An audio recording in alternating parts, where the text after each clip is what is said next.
Earlier this year, Dragon Ball Z Budokai Tenkaichi 4 got announced, and there are a ton of questions on everybody's mind, including when is the release date? But for today, we're not talking about that. Today, we are going to talk about the story presentation of Dragon Ball Z Budokai Tenkaichi 4 and how it will be and what I hope for it to be. Not only that, but we are going to be talking about a ton of previous Dragon Ball games that we all missed that we are hoping this can go ahead and bring back the love for. So stick around, you might just enjoy yourself, but first I do have to say, bro, this right here, this is incredible. I can't believe that it even got to double of what it used to be. I was freaking out when it got to 100K. That was incredible. And I know there are other channels doing it easier than me. You know what I mean? There are channels out there that get videos that get tens of millions of views every day, and they're living the best and all of that. But everything has to start somewhere. And for the channel being as small as it is right now, this is amazing. And without wasting or using too much of your time, thank you. Thank you so much for making this happen, and hopefully it can keep going on. Even if you are new to the channel, then you'll quickly realize by taking 2 seconds to scroll through the content that I make that I love Dragon Ball. It's pretty obvious at this point. I don't have to explain it. And if you clicked on this video, you probably have interest in Dragon Ball yourself. And on top of that, you may even have interest in some of the incredible Dragon Ball Z games that have come out throughout the past years. And right now, even though we're being withheld from any information about the new Dragon Ball Z Budokai Tenkaichi 4 game, that is a mouthful, people are still really excited about it and are showing that excitement by playing modded versions of older Dragon Ball Z games such as DBZ Budokai Tenkaichi 3 or even some of the original Budokai games. Those games are still really loved and super notable for the community, especially now that most anime games are arena fighters with very little character, uniqueness, or anything like that besides the original characters from animes that are coming out now that people really like, such as Demon Slayer, Jujutsu Kaisen, and stuff like that. Of course, I'm not saying that arena fighters are all bad just because of the genre. Budokai Tenkaichi series has all arena fighters, and people are still super excited for the newest game coming out and still love all of the old ones too. The arena battler is just a super saturated genre for any anime games and really undermines some of the greatest parts of that anime and why people are looking forward to that game. And besides, the best version of that has already been done, and that is in the form of the Ninja Storm series. Not only are the Ninja Storm games fantastic and are just generally super fun and great as arena battle games, but they represent the anime incredibly, with people actually going and playing those games to understand the more important parts of the Naruto Shippuden series. And that's where this video starts. Because for anybody who's familiar with it, the Dragon Ball Z series story is super simple, like baby food simple. Every saga within the series is just that Goku is a super important character, and then maybe one or two allies who do a lot, and then the big villain. So how do you tell the Dragon Ball Z story within a game without it getting super repetitive and mind-numbing and just the same stuff over and over again? And that main point is what we are going to be discussing today. Looking back through most of the Dragon Ball Z games, I'm not doing all of them. Out of all time, it is too much. Before we take a more detailed look into all of the Dragon Ball Z games and how they tell the story, there are two major categories of approaches that I found that Dragon Ball Z games use to tell that story. The first and most obvious approach is to just embrace the storyline. So what if people are familiar with the Dragon Ball Z story? The game is going to tell it either way, so they have fully voice acted cutscenes using either in-game models that is used for that or completely original OVA animations. They even throw in some curveballs for what if stories, throw in smaller fights that aren't super significant to the major plot, and generally just embrace Dragon Ball Z for what it is.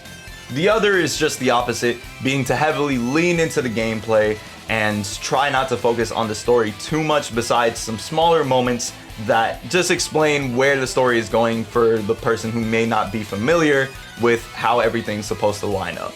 Of course, there are some hybrids in there that go 50-50 or lean heavily into one approach with a sprinkle of the other in there, and we'll be sure to go ahead and talk about that as we're going along with the video.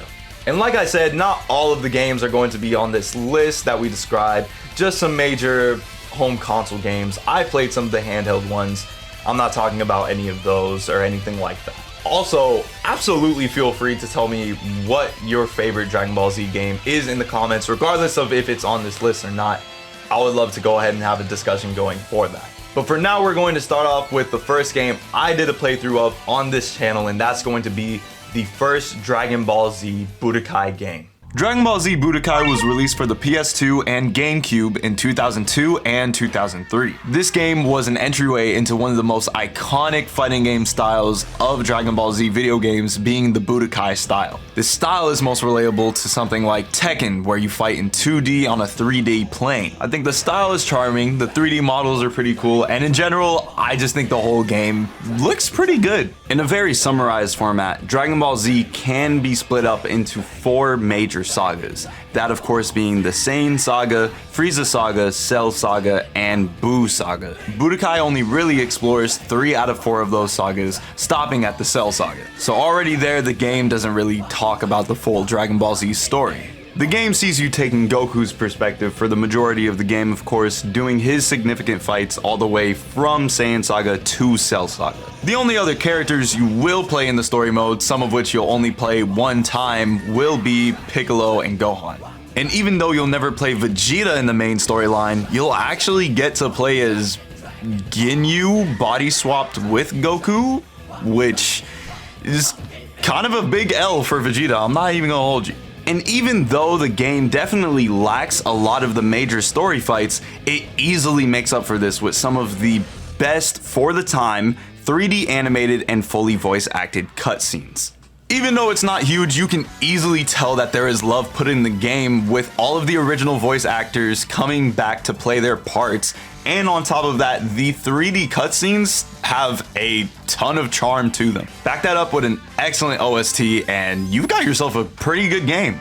Or at least I think so. I don't know. The ratings on this game weren't all that great, and honestly I can see why, but we're just looking at the story for now. And yes, while we are just mainly focusing on how these games represent the story the best way that they can, there's something that this game introduces into the series that stays as a main staple that's so perfect, and that is what if story modes. After beating the main story of the game, not only are you awarded with other characters' perspectives, such as Piccolo in the Saiyan Saga and Vegeta in the Frieza Saga, but you'll also be introduced to what-if stories, such as what if Vegeta beat all of the Z-Warriors? What if Frieza was able to collect the Dragon Balls and wish for immortality? What if Cell absorbed Krillin? Bro, this is peak. This is amazing. I'm not even completely sure how they came to the conclusion that this would be a good addition, but it's great. You play as the villains of the first 2 sagas and win, and the whole game throws you for a loop, lets you play as Cell, and then has you do the most difficult fight with your most difficult opponent being Yamcha of all people. They knew what they were doing. And while I do have a soft spot for this game, and I do really appreciate what it does for the series, it's still very lackluster when it comes to story presentation. It does well with what it's given, but there's a lot more to Dragon Ball Z that isn't explained through here. Still worth looking at the cutscenes though, these are some of the best.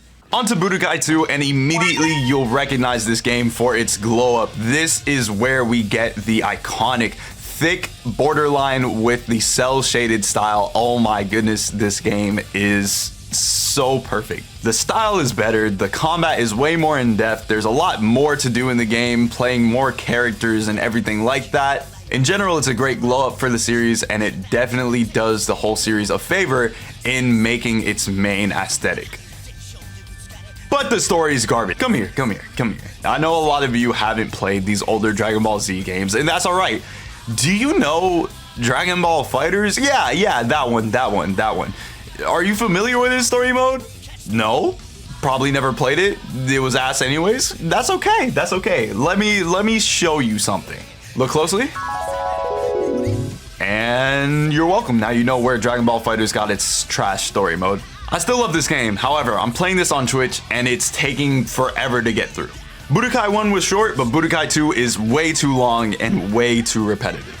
Budokai 2 takes a board game fashion approach and allows you to play Goku and a character of your choice, even if they're not relevant to the story. Right off the bat in the Saiyan Saga, you can even choose Kid Trunks or Goten to join your team if you want to.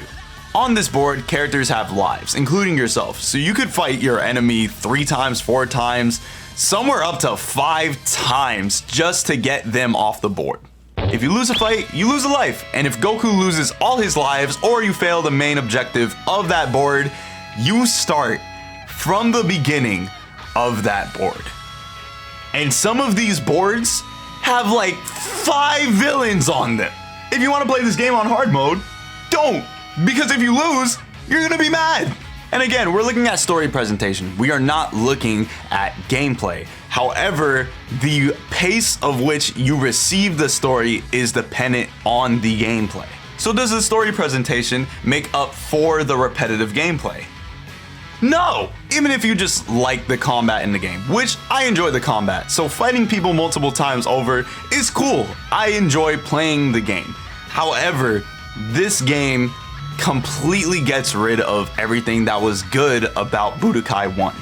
Characters are reduced to text boxes, and with a very few amount of exceptions, Goku is the only one that you will see animated in any of these interactions. When you encounter an enemy with an important character like Goku, or anybody who has a direct relationship with that enemy, there's a good chance that you'll get to see that character's in-game model interact directly with Goku's in-game model. Of which the original voice actors again will make an appearance and will give us a great performance, but there is nothing more than that. If I had to compare, Budokai 1 was about 40% story presentation, 60% gameplay. This game easily bumped it up to 90% gameplay, 10% story presentation. And while some people may not mind that, that's not really good for this list. The game also likes to take its own creative approach to the story in some of the fights and some of the boards.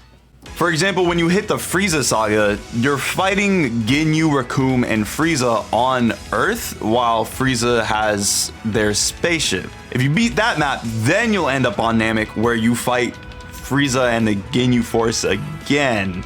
In the first board of the map for the Saiyan saga, you're fighting Nappa and Raditz to get a Dragon Ball before they get their hands on it. You obtain the Dragon Ball and the mission is over. And then you skip to Namek Saga, by the way. We don't even see Vegeta in between either of those moments. And I don't mind games taking creative liberties. I already made that point that the Dragon Ball Z story is very simple and it's repetitive to have to go through it every time you play a Dragon Ball Z game. There are some cooler moments. When you go further into the game, you actually get to the Buu Saga. By the way, this game has the Buu Saga. And in there, Frieza and Cell get revived under Babidi's spell and become Majin Cell and Majin Frieza. Majin Buu eventually kills Babidi on that board, and Frieza and Cell, while still alive, are reverted back to their original self and forget completely why they're there because they're no longer under that Majin spell. So in a way, the story mode definitely gives us some what if scenarios, but they're very small and minuscule. General gameplay is a different story, but when it comes to story presentation, I think Budokai 1 actually does much better than Budokai 2. Definitely more character interactions and a lot more opportunities to get unique interactions between two characters, but Budokai 1 just seems to have more love put into the story presentation with 3D animated cutscenes and the like. Once again, the series never misses a birthday because Budokai 3 again releases not even a year after the last game. These guys were Five Nights at Freddy's publishers before Five Nights at Freddy's. However, this game looks even cleaner than before with a better UI, better aesthetic, better gameplay. They keep hitting all the boxes when it comes to gameplay. And now even the story mode sports open world. That's really cool. The story mode this time around is Dragon Universe, and it includes 11 playable characters for the story, all of which you are able to play their significant fights within the story, especially Goku sporting the most amount of fights, of course. And of those 11 main characters that I was talking about, I'm not even talking about the main Z Warriors. You get the chance to play as Oob and Broly in their own stories as well. And yes, while those are pretty small, it is still great and offers some unique interaction. Within the story mode itself, you can explore the map to find unique items such as the Dragon Balls, talk to certain Dragon Ball characters that haven't been seen in the previous 2 games, and in general just find unique scenarios that you couldn't find in the other games either. Luckily, this game gets rid of the repetitiveness from Dragon Ball Z Budokai 2 by allowing you to fight a character just one time. If you win, great. If you lose, you can just try that fight immediately over again. And thank goodness this is the case, because that had to be the largest deterrent from playing Dragon Ball Z Budokai 2. And even then, there is still an abundance of story to go through, allowing you to explore the relationships between characters and the characters' personalities themselves. It is a grand breath of fresh air, and even more characters to the game. There's a lot of characters in this game. Not only that, but you do have what if scenario fights within the story by doing what's called story reenactments. In specific fights with characters, if you complete a fight by finishing a character off with a specific skill, bringing them out, or generally doing actions that relate to the main story of the anime, there is a good chance the story will change and you can find yourself in a completely different scenario. And there is over 100 of these unique hidden story reenactments, and it's beautiful. It's a beautiful love letter. On top of that, the game has replayability. There are scenarios you can run into on a second playthrough or above that you literally cannot get to on your first playthrough. And while that can be a little bit repetitive, it's beautiful for giving the game more life. So overall, the gameplay makes the story so fun to go through. However, the game, while I definitely think has a ton of love put into it, suffers some of the same stuff that Budokai 2 has to deal with. Character interactions are reduced to text bubbles and still pictures of the characters. And this just sucks, man. It's easily, again, 90% gameplay, 10% story, and the gameplay flourishes. It's beautiful. It's just that we are looking at how well the game gives story presentation. And there are plenty of opportunities for you to go through the story, get to understand the characters, get to have unique interactions and all of this really cool stuff, but it's not presented cool. It is presented like a visual novel game, and it's not good. Again, love this game, and I already went over all of the fantastic parts of the game. However, having all of this love be put into the game only for me to see a still image of Goku with a text bubble, given a lot of it is voice acted and it's really cool, and you get unique voice clips and interactions with characters with those story reenactments that I was talking about, it's still very minuscule. But where I insulted Budokai 2 for its interactions being its weak point for the game, I actually think Budokai 3 is the start of having a more streamlined approach to story for Dragon Ball Z.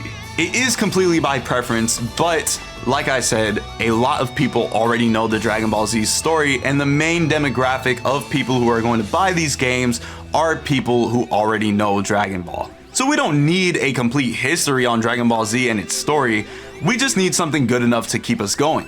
And Budokai 3 does that. It's for how well Budokai 3 is made that I think the underwhelming story isn't too bad. I legitimately feel like the developers of the game just said, hey, people know Dragon Ball Z. We're going to do Saiyan Saga to Buu Saga plus some GT stuff, and we don't need necessarily to go over all of the details of that. We're not remaking the anime. We're just making a fun game to go through some of people's favorite parts of the anime and offering some optional story. And I personally think it does a really good job. Around the same release date as Budokai 3, the Budokai Tenkaichi series saw its start, with its developers instead being Spike, which is actually really funny because I definitely insulted Budokai 3 for having a visual novel approach for story presentation, and Spike Chunsoft is easily known for Danganronpa. So, I don't know, guys. The developers here completely changed their approach to the Dragon Ball Z gameplay formula and go with a large arena-style gameplay, allowing characters to fly around, influence the environment, and generally have a lot more control and creativity with how they approach a fight. And luckily, they killed it with this game series. A ton of people love this gameplay style, and this game is huge. Even more characters, even more character interactions, longer story, more characters to play within the story, more story scenarios, more what if scenarios, all movie fights, big GT fights are in there, everything is here.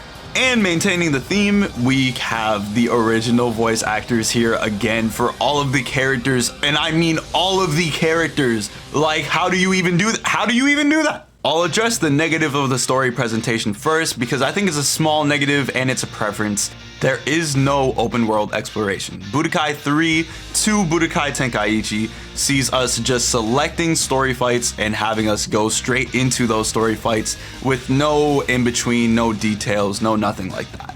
And honestly, this story and these fights are even longer and the entire game can feel repetitive at times, but again, that's just me. Of course, a game that gives you great gameplay, it doesn't matter how long it is because you're going to enjoy the gameplay all the way throughout. I just personally like the style of the Budokai games a little bit more, but Dragon Ball Z Tenkaichi is still great.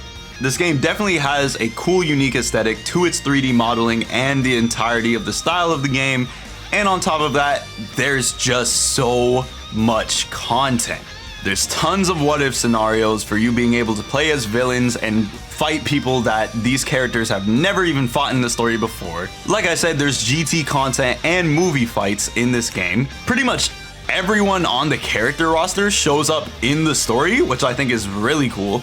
It's the whole 9 yards, and I'll use Saiyan Saga as a simple example. The story starts off with Goku versus Raditz as always, so you complete that fight and then the next story mode fight opens itself up to you, but wait a minute. If you go back to that original panel of Goku versus Raditz and you press up or down, you'll unlock Piccolo versus Raditz in that fight as well.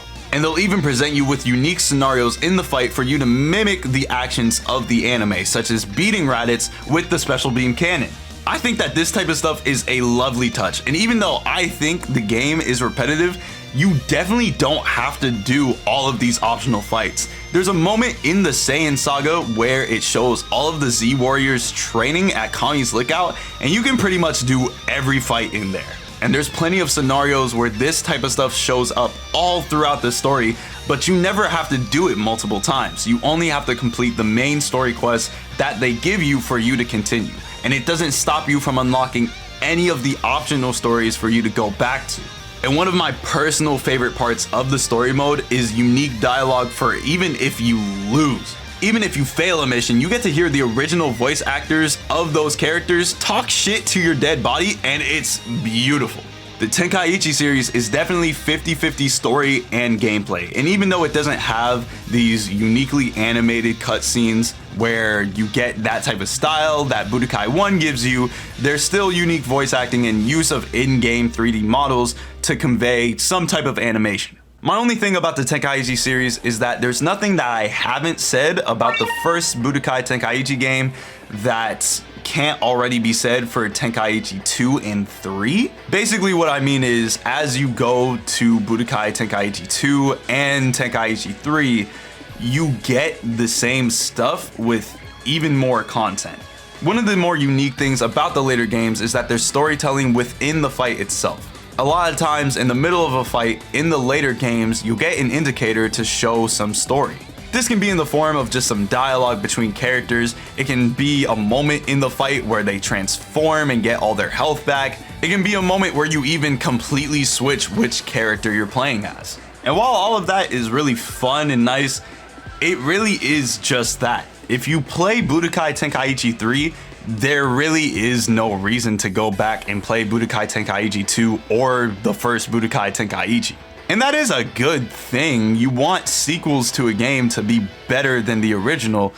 It's just that it feels like for such a large game, there should have just been an Ultimate Edition all along. But with Budokai Tenkaichi 4 on the horizon, that's exactly why we're looking back at this. Will Budokai Tenkaichi 4 be the ultimate storyline for all of the Budokai Tenkaichi games? Will it be the ultimate storyline and the ultimate game for all of the Dragon Ball Z games? Okay, that's a no. Obviously, you got games like Dragon Ball FighterZ and all of that. That's just going to be worlds different from Budokai Tenkaichi 4 no matter what they do. But the story is what we're looking into. It is kind of cool how characters interact in a way that they tell the story in some of the later games, like Budokai Tenkaichi 3, where in between sagas, you'll get to talk with the actual characters in the game. In between the Saiyan and the Namek saga, Vegeta will talk with Piccolo about how he's going to get the Dragon Balls from Namek and gain immortality. Piccolo retaliates by telling Vegeta that Krillin and Gohan are already there and Goku will be there to retaliate as well. It's cool and all, but there's still not a ton of difference between all of the Budokai Tenkaichi games.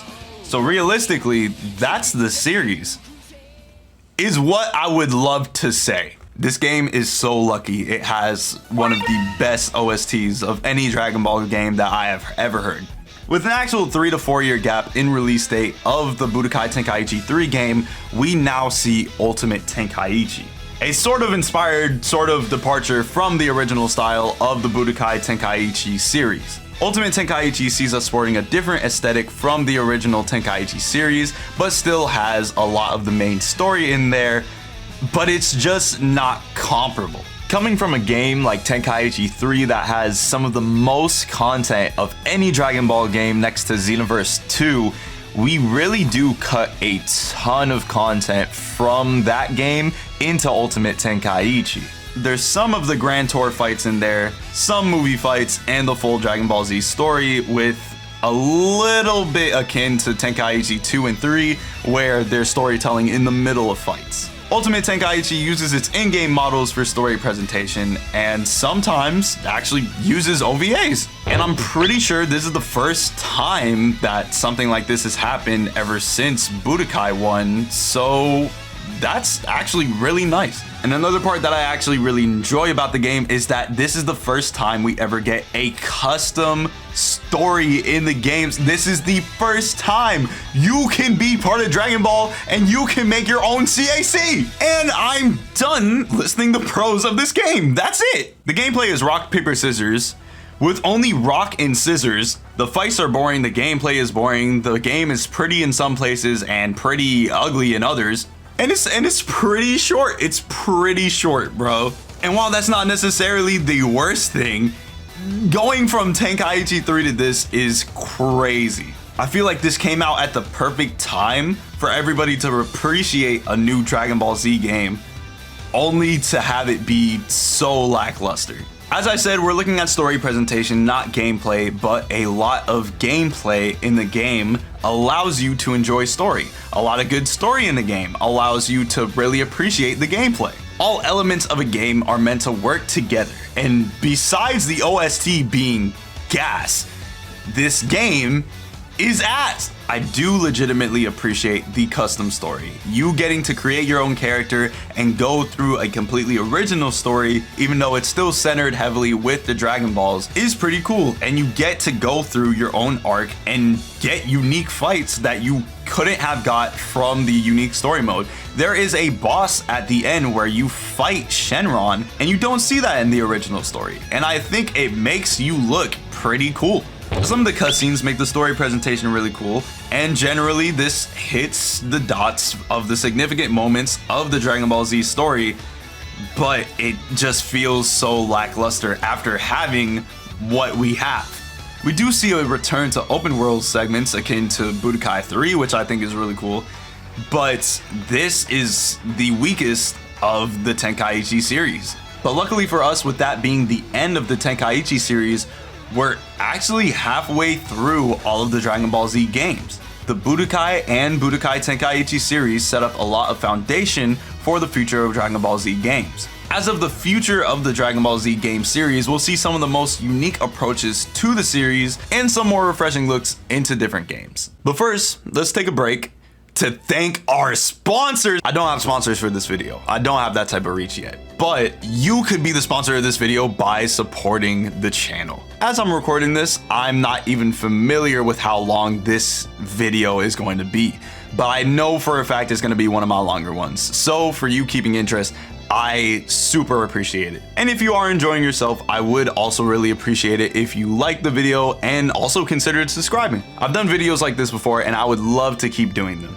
YouTube and content creation is honestly a big dream of mine, and it makes me super happy to get the chance to interact with a huge community and share interest with other people that like the same stuff that I do as well. And also, I'm making a Discord, mainly centered around the channel, more that than just centered around Dragon Ball content, but of course, I would love to talk about that too. So please consider joining there too. Okay, let's get back to the video. The next game in the Dragon Ball Z series that we're going to be looking at is a one-off, Dragon Ball Z Burst Limit. Dragon Ball Z Burst Limit would see its release around mid-2008 and honestly would show some of the most stunning visual appeal out of any Dragon Ball Z game that I have ever seen. And looking over the reviews, the game did pretty decent. But there's something a little funny about Burst Limit. So with one or two exceptions, I've played about all the games that we're going to talk about on this list, Dragon Ball Z Burst Limit being one of those games. And it's definitely been a while since I've gotten to play most of these games, so of course, I did the research for all of them for this video. Although for Dragon Ball Z Burst Limit, I definitely had a predisposition that this was one of the better story presentation games out of the main series. However, compared to what we had before, this game is super lacking. It only goes from Saiyan Saga to Cell Saga. It sports one of the smallest rosters of any Dragon Ball Z game out there. And it only really covers most of the significant fights with some unique story scenario. Oh my goodness. But what I never knew is that Dragon Ball Z Burst Limit is technically part of the Budokai series. And now I'm definitely wondering if some of y'all knew that and are like, why did he stop at Budokai 3? But I see it so perfectly now. The gameplay is definitely more comparable to the Budokai series. It's super flashy and again, stunning style. One of the better things that it gets is actually akin to the Tenkaichi series and has some story moments being told throughout the fight itself. Major voice lines and other character contributions are shown in the middle of the fight and actually influence the fight itself depending on your health, attack, defense, anything like that. And everything is fully voice acted with animations using the in-game model. I don't know how I didn't see this before. I'm like frustrated at myself. Of course, I would have a soft spot for this game. This game is most like the first Budokai. It's no secret just from how I was talking about it that I actually do prefer how Budokai shows off the story. The first Budokai specifically. Essentially creating a brand new animation that's fully voice acted and done for the game using in-game models is fantastic. I love that way of storytelling. And the first Budokai does it with a lot more effort than the Tenkaichi series ever did. So realistically, there's no surprise that this actually gains the same benefits and shares the same downfalls as the first Budokai. It lacks a lot of the story, but for what it does have, it represents that story amazingly. And around this time frame, I can definitely get it. Not only do people know what Dragon Ball Z already is, but with the 360 and the PS3 era, people are just more into those faster paced games. Or at least those are some that have done the best. So again, great story presentation, just not a lot to go off of. And I don't get why we keep losing the Buu Saga. I don't like those people who are like, Dragon Ball Z ended at the Cell Saga for me. I don't care. Dragon Ball Z didn't end at Cell Saga, bro. Next up, of course, we had to check out the fan favorite, that being Dragon Ball Raging Blast, which would get released just a year after Burst Limit and on my birthday in Australia. So that's pretty cool. It was meant to be. Go to games, go to person. It all matches together, bro. And most of the Pokemon games too. I don't know what's up with that. And yes, even though I said fan favorite, if you do look at the reviews for this game, they are not great. But to be fair, you know what else released around this time? Street Fighter 4. Okay, look, bro. Street Fighter 4, man. Come on, bro. Come on. Just like how Burst Limit took a lot of inspiration from the Budokai series, Raging Blast would actually take a lot from the Tenkaichi series. This would mean more fighting in open maps, a bigger roster, although not as big as the Tenkaichi series, but still a decent amount of content and some of the best what-if scenarios that we've seen for a while. And I don't just mean playing as villains and going through villain storylines, no, I mean unique transformations like Super Saiyan 3 Broly and Vegeta, and just a ton of great fan service scenarios, including Gogeta versus Vegito. What if Vegeta ran the Ginyu Force? What if Piccolo trained Videl and Videl could beat Gohan? There's a ton of stuff here, and it's funny and it's enjoyable. They definitely didn't mind going whichever way with the game, and they had a lot of love clearly put into it, and I really appreciate this game. This isn't even one of my big favorites. Personally, I don't think the gameplay is that exciting, but they do a lot of story presentation. It's fully voice acted cutscenes, including all of the what if scenarios. There's storytelling in the middle of fights with switching out characters or changing out scenarios, and overall there's just a lot to be had with this game. So really, I think that this is possibly one of the best story presentation Dragon Ball Z games that we have had ever. And a year later, Raging Blast 2 would be released and would just be even more of what was great about Raging Blast 1. Although it doesn't seem like that game really did all that great either. But I know it's still a cult favorite because anybody who plays this game just falls in love with it. And again, it's completely preference. I don't really mess with the gameplay too much myself. However, with Dragon Ball Z Budokai Tenkaichi 4 coming up, I'm sure the gameplay there will be fantastic. And if they did the story presentation more like Raging Blast, especially with this much what if scenarios, this could be an 11 out of 10 game. By this point, it's time that we got to one of the most important parts of this video, and that is discussing Dragon Ball Xenoverse. Early 2015, we would be receiving one of the most influential Dragon Ball games out there. Dragon Ball Xenoverse would see you creating your own character and going through an entire story based on your character. You would be revisiting a lot of the more significant fights of the Dragon Ball Z storyline, but with small twists in between that give it a refreshing feel. You would work closely with Trunks and the Kai of Time to change back history into what it originally was.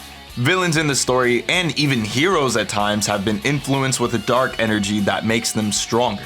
And it is your job to support the heroes and bring back the timeline to what it once was. And there are some original characters in the story that you would be fighting personally, such as Toa and Mira, some of the big bads of the story causing a lot of the havoc, to fix a lot of the issues and the changes of the Dragon Ball Z universe. The game is an in-between compromise of the original Dragon Ball Z storyline plus some of Dragon Ball Super and an original character storyline, as well as some DLC that comes in the future too. Of course, the biggest enjoyment of this game is the amount of customization that it gives you for your original character. We only saw something like this in Ultimate Tenkaichi, and Xenoverse blows that out of the water. You can start off by choosing between 5 races for your hero, and as you play the game, you unlock unique transformations and super moves that you can equip to the hero in an RPG style fashion. And a lot of the time you'll be seen doing optional missions within Xenoverse to defeat the heroes of the story, or essentially deal with an even stronger big bad. Maybe you fight a villain all by yourself instead of with Goku or anything like that. And this is the type of stuff that gives the game its longevity. But of course, again, this video is on story presentation, so how does it do? In my opinion, I honestly believe this does pretty well. When this game released, a big point that a lot of people made for enjoying this game was that it's refreshing because everybody already knows the Dragon Ball Z storyline. And since around this time we were starting to get into Dragon Ball Super, this was a really good time to release a game like this. I personally debated on how refreshing versus how messy the story actually is, and I came to the conclusion that as for story presentation, its pros outweighs its flaws. It seemed odd to me that the original story fights would happen and then your CAC would just be there because they needed to make sure that the heroes won. But I then realized that if the story was to focus even more heavily on your CAC, it would start to feel less like Dragon Ball. In Ultimate Tenkaichi, the original story with your CAC was completely surrounded to your CAC. A lot of the characters would just show up because why not? Maybe Piccolo would train your character. Maybe Omega Shenron would wish for the world to go into this irreversible, irredeemable pile of trash. Hold on, this is actually pretty close to real life. Maybe you would run into Captain Ginyu on Earth, and you know him for some reason, and you know the Ginyu Force, and you beat him, and then he gives you a Dragon Ball. You see the problem here. Yes, it is an original story, but you could really put any type of original character in place of any of those other characters, and it could be its own game. Whereas in Xenoverse, it is entirely Dragon Ball Z and some of Dragon Ball Super, and you are working alongside the main characters to make sure the story goes the way that you know it's supposed to go. And I think that's a better approach. There's a lot of freedom and exploration in the game. The game sports a huge roster. You have a ton of options for making a unique CAC when it comes to your moveset and your style. And back to story presentation, the game does a good job at showing itself off. It's a pretty good looking aesthetic. It uses its in-game models for animations, and there's completely new voice lines and dialogue voice acted by the original voice actors. And again, that's what I prefer out of the storytelling of these games. There's interactions in the middle of the fights, there's dialogue in the middle of the fights, and there's some special missions in the middle of them that isn't just defeat the bad guy. It could be collecting Dragon Balls and such. And when you go into Xenoverse 2, it's even better. Xenoverse 2's gameplay comes with way more polish and way more depth than the original Xenoverse. It comes with the largest roster that we've ever seen in any Dragon Ball Z game, more customizations for your CAC, more what-if scenarios, all of Dragon Ball Z, all of Dragon Ball Super, a ton of DLC, animated cutscenes with the in-game models, completely voice acted by the original voice actors. It's all so great. The only thing about the Xenoverse games in this case is that I'm trying to see what would be the best approach for Budokai Tenkaichi 4 when it comes out. And yes, there may be a CAC mode, and that would be really cool, but obviously it seems like we're going to get our Dragon Ball Z and Dragon Ball Super story mode. And this doesn't take away from how refreshing the Xenoverse story is. It's completely my preference that I would prefer the best presentation for the original story without a CAC. But I am not about to pretend like having your own CAC in the story isn't really cool. And we've already had a ton of Dragon Ball games just do a retelling of the original story. So the final verdict on Xenoverse out of all of these games, I think has to be the top 3 in story presentation, possibly #1 spot. And if we do have an original story provided with a CAC mode in Budokai Tenkaichi 4, I would like it to be more like Xenoverse than it is Ultimate Tenkaichi. So good on you, Xenoverse. You're lucky we have Budokai Tenkaichi 4 because we needed Xenoverse 3 for the longest time. Why did you give us a wig for DLC, bro? Seriously. Dragon Ball FighterZ would see the first Dragon Ball game developed by Arc System Works, a company known for fighting games with amazing art styles and incredible gameplay. Along with Xenoverse 2, this would easily become the most popular and most played Dragon Ball game out there. With incredible ratings, an actual fully fleshed 2D multi-character fighting game style, debatably the best aesthetic and art style that we have seen in a Dragon Ball game to date, and generally just an excellent game all around. We have never gotten a Dragon Ball Z game like this, and this would be an incredible representation of what Dragon Ball Z games could be. With super flashy, fast-paced gameplay with all of your favorite moves, a ton of great characters, although not the biggest roster, but still a decent-sized roster, Dragon Ball FighterZ is easily top 3 Dragon Ball games of all time. So why is the story so ass? Let's back up. Dragon Ball FighterZ has us playing an entirely original story with Z characters and Super characters alike. A lot of the main cast of our Z fighters and our villains have had evil clones made of them all over the world. And it is up to our main cast of heroes and villains to work together to take down this threat and the big bad of the series, Android 21. A completely new character that is actually connected directly into the Z storyline. And you as the player are also there, not as a CAC, but as a soul. You start off the story by sharing consciousness with Goku and with other characters that you unlock throughout the story to fight the threat. It's super refreshing, it's a great take on the Dragon Ball series, it takes care of my own problem with having a CAC enter into the original story. And on top of all of this, the presentation is such a love letter to the series. The game again uses fully animated in-game models, beautiful in-game models at that are all voice acted by the original voice actors. And with it being an original storyline, has completely new dialogue for everything. Not only that, but by playing through the game, you'll run into unique character interactions between the cast. You'll have funny interactions between people like Yamcha and Nappa, talking about how Yamcha got taken down by a Cyberman, but he's stronger now. You'll have Goku, Yamcha, and Krillin reminiscing about training under the Turtle Hermit School. You'll have Vegeta talking shit to Frieza and Cell for being able to beat them now. Just about all the characters have unique dialogue against their clones, and you as the player get to talk directly to the characters by being within their consciousness. I love all of this, and the potential of this is incredible, but they made the story mode the worst gameplay of any. Remember Budokai 2 and its problems? Yeah, that's this, times like 10. You go through board games with any of the characters that you have unlocked. You have the chance of going through optional fights or just fighting the mandatory battles throughout the game. If you lose all the characters, you have to start all over. Again, the game itself, the fighting style of the game is incredible. It is nothing like we have ever seen. It is great. But you are fighting ragdolls through this story where you defeat a character, go through a loading screen, go back on the map, run to another spot, defeat another character after a big loading screen, and keep doing the same thing to progress the story. And there is a ton of maps in this game, bro. The problem with this story mode is that you should realistically just play the game itself. And then whenever it wants to throw a difficult fight at you, it doesn't throw a difficult fight like the bot is actually better at playing. It just equips more items to the bot so that if you get touched once, you'll die. And the bot itself has so much health and can regenerate or some BS like that. The biggest problem with how they set up the story mode is realistically, you should just play the versus mode of this game, play with your friends, play online, anything like that, and go on YouTube and search up the actual interactions in between the characters, because they're worth a look. I still think they're worth a look.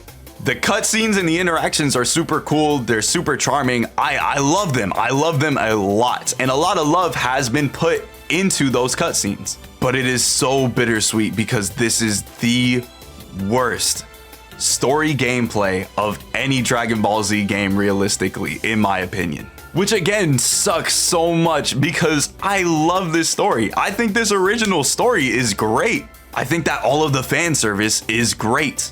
But it just drags. Still a worthwhile game, still top 3 Dragon Ball Z games of all time, easily. But you could play this game for thousands of hours without playing the story mode and be so happy with it. And with that, we have finally reached the last game that I will be looking at for this list. Released in early 2020 and developed by CyberConnect 2, known for a ton of anime fighting games, we would finally get Dragon Ball Z Kakarot.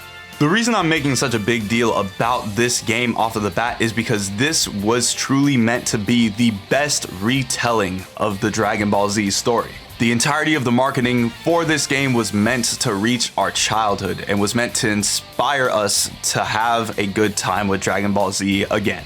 The presentation of the game is beautiful, and honestly, if Dragon Ball FighterZ isn't your favorite aesthetic, it has to be Kakarot for best aesthetic of any Dragon Ball game.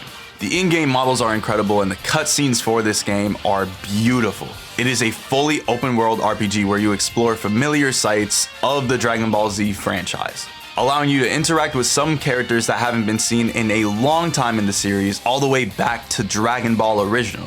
The game includes the entirety of the Dragon Ball Z storyline all the way through Buu Saga and includes some of Super. And now with DLC on the horizon, it comes with movie fights and even Dragon Ball's storyline. There's a lot to learn about characters by interacting with the environment and the cast that encompasses the environments themselves. Interactions happen in the middle of fights to keep them fresh, and it has some of the most beautiful fights that we have ever seen. The only problem with the game is, again, it is an open world RPG and definitely has some of the longest time investment that you will see in any Dragon Ball game. For that reason, this is easily a very polarizing Dragon Ball game. there was a good chunk of people who didn't even have a lot of excitement or patience to play this game. It is still an excellent labor of love to the Dragon Ball series, and again, really helps to go ahead and bring us back to those childhood days of enjoying that series. And while the story presentation in this is excellent, this is definitely a game that should only really be played by people who are in love with Dragon Ball Z. The game is easily 30 plus hours long and requires some grinding, because if you lose a big boss fight, you will have to start over. And in a lot of parts, this can make the game drag. Even though this game isn't the most well received, it is still an incredible presentation of the Dragon Ball Z and Dragon Ball Super story. And with how Dragon Ball Z Budokai Tenkaichi 4 is looking, I'm sure that we're going to have just as beautiful as cutscenes, if not better. And I do hope that this amount of time and love that has been put into the cutscenes for Dragon Ball Z Kakarot goes the same way into Budokai Tenkaichi 4. And that's going to be the end of the video. Of course, all of these games have their enjoyable aspects except for you, and I love all of them except for you. Honestly, after going back through all of these games and reminding myself of their storytelling approaches, I feel like there's no right way to do the story for DBZ Budokai Tenkaichi 4 besides just telling the Dragon Ball Z story again, and the Dragon Ball Super story, of course. In fact, what I feel like the biggest thing to do, that is the most important part for the DBZ Budokai Tenkaichi 4 game, is to do what-if stories. Really, the only people who were able to appreciate that is the small group that actually played some of the older games and were able to enjoy that. And that wasn't really a discussion that was had too much within the community, at least not in person, just because of the timing of the release of those games. Now with everything being on social media, and right now with social interactions being more catered towards nerdy stuff, I mean, seriously, like back up, it used to be you couldn't talk about any of this stuff unless you found the right person. Now you can just really ask if somebody watches anime and they'd be the weirdo for saying no. Like, and I kind of love where we got there, how we got there. What? I just feel like now is the best time to utilize having fun with the making of this story and actually making sure that you put in all types of content here. Because realistically, we shouldn't expect a Dragon Ball Z Budokai Tenkaichi 5. We should have this have everything and more in it, and please don't make everything just a paid DLC. In my opinion, the perfect way to do this, besides the what if stories, which just need to be in the game, would be to embrace the game's art style and do fully voice acted and animated cutscenes using the in-game models, because from what we saw, this game's going to look perfect. This game's animation is going to look like no other. It's going to be incredible, and we need it. Not like the Budokai Tenkaichi ones, but like the original Budokai animated cutscenes with that much love and attention and originality to it, and just have those in-game models be put in place of that. It'd be amazing that way. That's how I feel is the right way to do this. This is an easily milkable game. I see that and I get it. With how large a roster you can put into this game and how much you can do with it, I understand. Don't fucking do it. Do not ruin this game. It's been 16 years. Anyways, thank you so much for making it through the video. Tell me, of course, what you feel like is the best way for Budokai Tenkaichi 4 to be made in the story mode. Because obviously a lot of people are going to be mainly playing this for versus online and stuff like that. But a good story mode and a more involved story mode is still going to be important. Dragon Ball FighterZ had a huge disappointment with it, and that had us realize that a story mode in a fighting game, especially like this one, will be important. So please make sure to tell me what you feel about that in the comments. Thank you again so much for the support. If you like this video, you already know what to do. Like, comment, subscribe. I'm trying to make it out here. I'm trying to go ahead and do this forever. Well, not forever, obviously, but to do this as my main thing, as a main job, and to enjoy sharing these interactions with the community and making community based off of this. So I would really appreciate it if you supported the channel in any way. And of course, thank you again so much for watching this video and for all of the support you've already shown. I hope you all have a great one. Love y'all, man.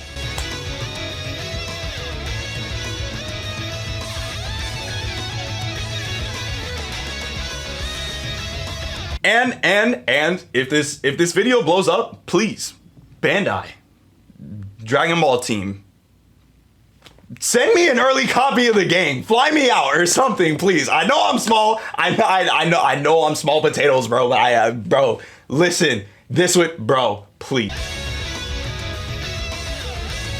I would drop everything. I would quit my job. Look at me. Look at me. Do you think I'm playing right now?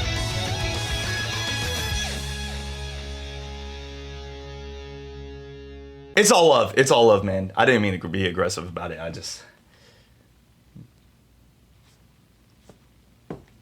I'm up for it. I'll make the time.